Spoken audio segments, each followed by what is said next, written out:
Now in my last video, I worked on this retaining wall for the driveway and the entranceway for the cabin.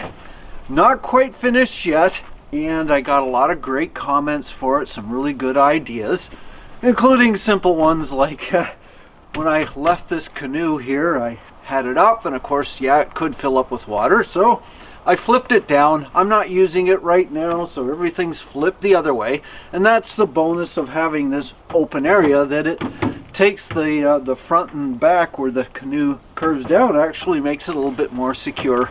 And some people did not like the fact that I didn't continue the deck all the way to the end, that I left this open area. That was intentional. First of all, this is a retaining wall to keep some of the soil back. And the braces are right here. Actually, there's one hanger I didn't put in yet. I ran out, but that's got to go through here. I want this open for several reasons. First of all, so that I can get in there. I want to monitor the piers underneath. Yeah, I got a little bit of work to do under there anyway. And also be able to monitor the wall itself. And also, let's face it, I don't want people peering in these windows. So yeah, when it's open here, they're not inclined to just go up on the deck and either try to attempt to get into the cabin this way, or just sort of peek in and see what's going on. I wouldn't appreciate that, that's for sure. Now, the last couple of days, the weather has been terrible. A storm came through, like with gale force winds. I know in this area it was a blackout. The power went off for several hours, and everything that I had outside got completely soaked. And even the ground right now is rock hard, because as soon as the rain was over, everything froze. I do want to put more gravel in this front area here, just so the water would flow. There is a French drain underneath here. That was in, I think, the third video I did. But I do want to do a few things there just to help with the drainage in the front. And so I'm going to do that later. The ground's frozen now, so I don't know if I can even do it till spring. But if the ground's frozen, it ain't going anywhere, so I don't have to worry about it now. But anyway, because of that storm, I realized I've got two things I've got to do. I've got to finish the electrical system so that I have solar power, and I need a place to store my firewood, because it was out here, it got soaked, and so I can't use my stove if I've only got wet firewood. So I need a firewood shelter, and that's what I'm going to work on today. Now I've got my wood in the back there. Let me just see what I've got that I can work with so I can build something and keep my firewood dry. Now, despite repurposing a lot of the wood from the demo, I still have tons more, including the pieces I've taken from those saplings I cut down right there. But what I'm looking for right now are just old 2x4s. There's one. Maybe some, yeah, there's a 4x4 post would probably work good. I'm sure I can find it all if I dig deep enough. Somewhere in there. There it is. Another 2x4.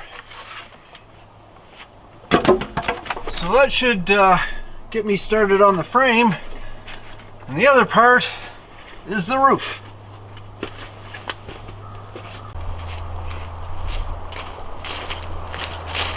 Well, there's another 2x4, couple nailed together, and it's all frozen.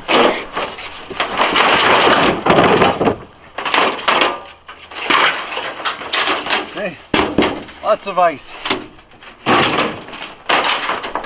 I think just a couple of sheets, like that one.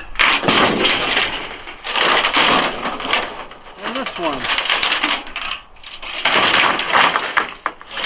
Probably one more. I got a short one.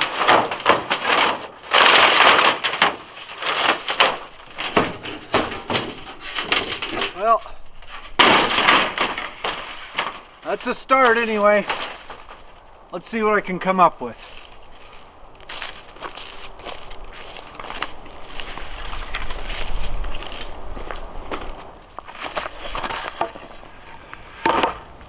Okay, so before I start, let me just tell you my principal rules for this project. Number one rule is it's not going to cost me a cent. I'm not spending any money on this.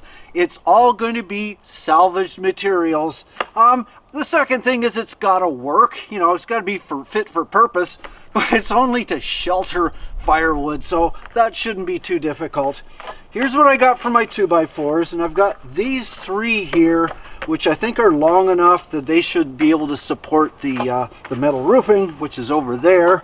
And one more piece will be across the front.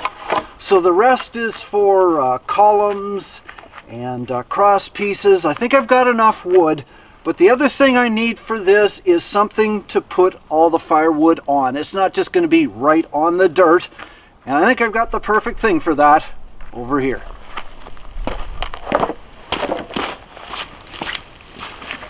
Now you might have spotted this in the last video when I was building that new retaining wall in the entranceway. This is where I stored the lumber, and I stored it on these free pallets that I got from a lumber yard. And you know what, I actually like this spot as well, so I think this is where I'm going to build my firewood shelter. I'm going to use these pallets as the foundation and build up from there. So that's all settled. I've got the entranceway right there, so it's a perfect location to just come out the front door, grab your firewood, and in I go again. And the driveway will be cleared, of course, so I don't even have to go through a lot of snow. That's enough talking. Let's start building.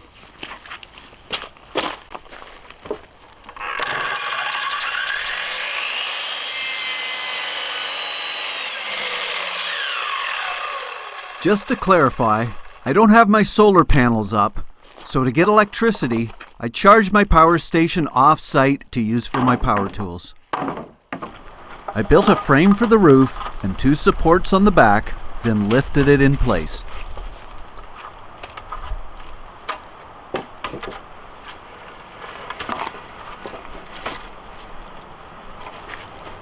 I tacked a board to hold it up, then made sure it was level. I added a 3rd post to the front left side, then placed the shelter on cement blocks.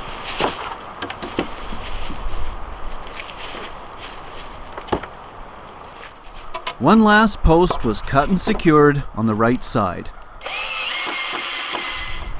A knee brace went up next, then another. Then I could finally remove that tacked up board. Next, a couple of 2x4s for the bottom. Although I mostly used wood screws, I did use nails on these for extra strength.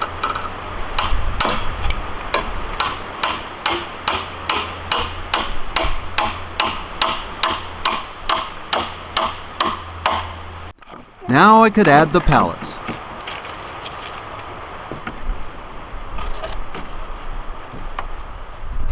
For the sides and back, I use scrap pieces of slab wood the lumber yards throw away.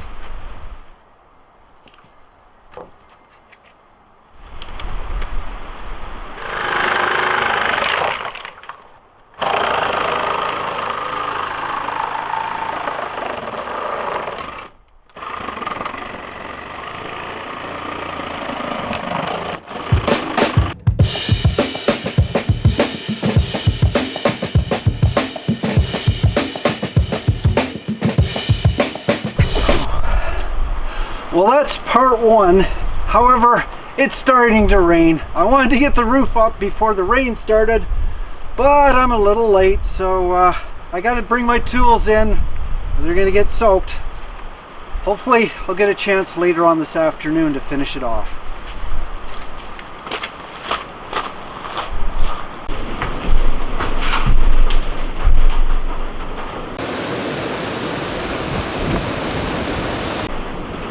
Whoa, it's looking pretty bad out there. I got in just in time before a storm hit, Now it's windy and raining.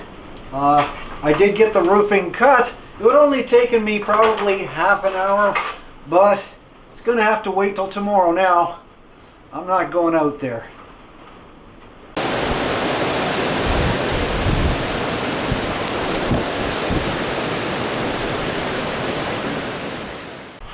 The next morning, I added a couple of wood blocks under the lower cross piece, then added the metal roof.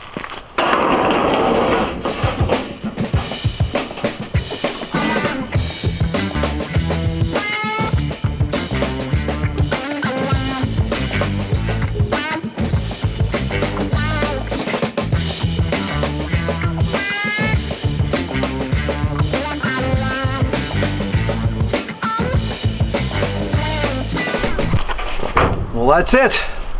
One firewood shelter. Got a few holes to fill, but it should keep my wood a little drier. That's all that counts.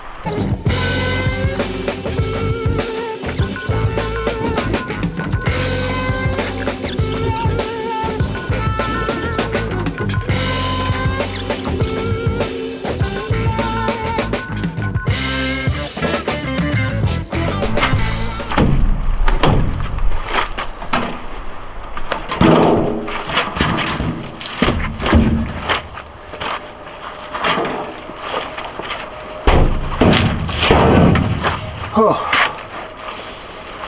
Well, that's one layer at least. Good start. There'll be lots to burn.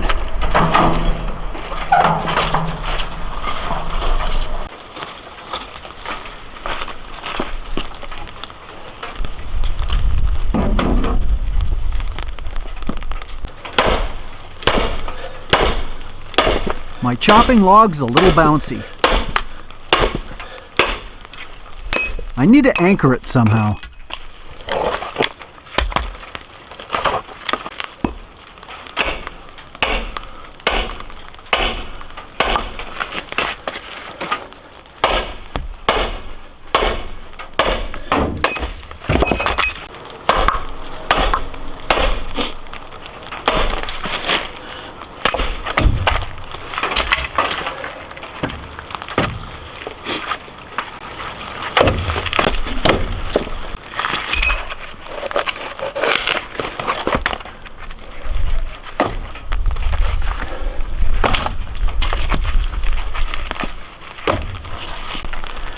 Well, I'm a little green for chopping firewood.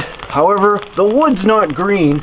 This old stuff's been sitting outside for probably years, and yeah, on the ends it looks pretty gross and disgusting. A lot of mold, but inside it's fine. It's dry, and now I'm keeping it dry. I can even do it in the rain. It's raining right now, but I got a little bit of shelter. So that gives me a little bit of firewood. So now I can start up the old wood stove again.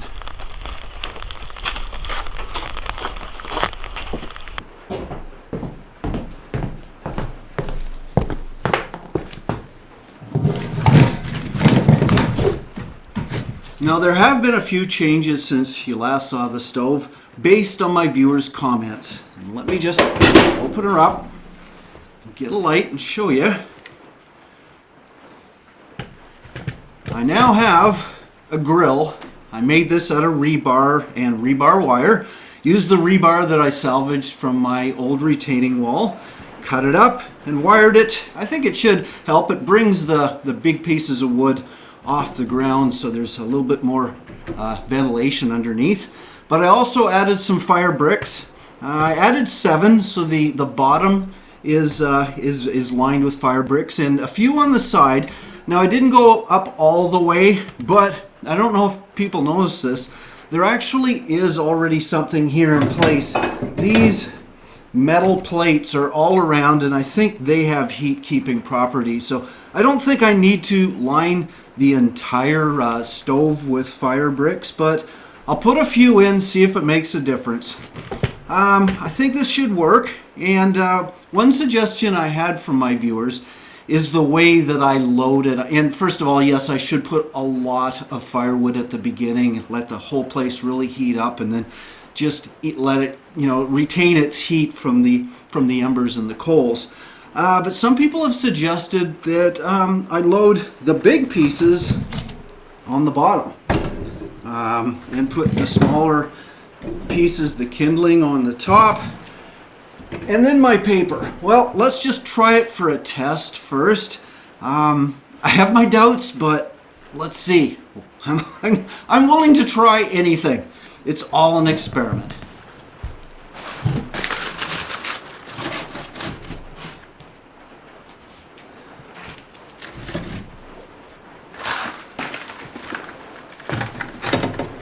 Okay, it's all loaded up. I've got the paper on the top, cardboard in the middle, and the big logs in the bottom. Let's see if this theory works. And I've got the damper open. I'm going to leave the door open until, if there's too much smoke, I'll close it, but just so we can see what's going on. By the way, I'm using a new lens that I bought for my Sony Alpha. It's my second attempt at a good lens. The first one I bought didn't really work very well, so I returned it. This is the second one, and I'm also using a new expensive mic. So let me know what the sound and picture quality looks like. I'm using completely natural night light right now. It's from outside. It's a dark day because it's raining, but I'm not using my studio lights. How are we doing there? Well, the paper's burned. The cardboard's starting, so far so good. Now, this video is not super exciting. I know I have so many things going at the same time, but not a lot of it is actually finished. And that's why I haven't done full videos on like electrical, which is, it's probably going to be 2 or 3 videos. Oh, what's going on here? It's starting to actually die down. There is a little bit of cardboard that's still going. We'll see, but I see the fan's gone on, so there's some heat, but I'm very doubtful it's going to catch those big pieces of firewood. Very doubtful. However, I got to be open-minded. Other things I'm working on, like you can see in the background, I've got the drywall up and it's been mudded. I still have to sand down the mudding, which I can't really do. It hasn't dried yet. I need to keep the cabin warm to do some of these things. There's so many things that were weather dependent and temperature dependent that I had to get done first. But there's other things. You can probably see there's some flooring there. The flooring I can do anytime. Doesn't matter. You know what? That's not going to work. I can tell you right now. I mean, there is some coals that are falling down, but it's not going to ignite that. I'll give it a couple more minutes, but if it doesn't work, I'm going to do it the traditional way. Well, unfortunately, the light wood at the top theory did not work, at least with my first attempt. I'm sure there's somebody going to tell me I did it wrong, but that's okay. I want to get this place warm, so I'm going to go with the traditional way of doing it, with the paper and cardboard and other stuff underneath. Let's just see if this works better. Yeah, it's getting a little smoky. Okay.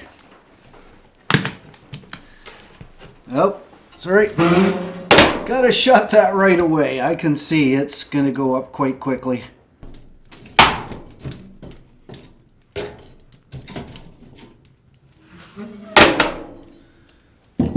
Well, the fire's doing good, and I'm wearing too much clothing.